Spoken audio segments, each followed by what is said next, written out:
If you want to allow anyone to invite you to Delegate on X, formerly Twitter, this quick tutorial will show you exactly where to go.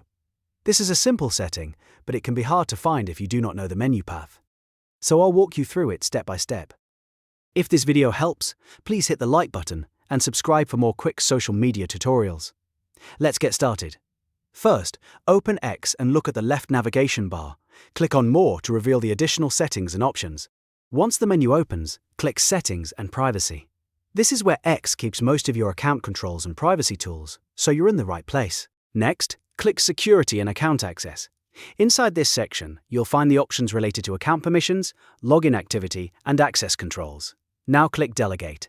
This is the area where delegation settings are managed. Here, you should see the option to allow invitations from others.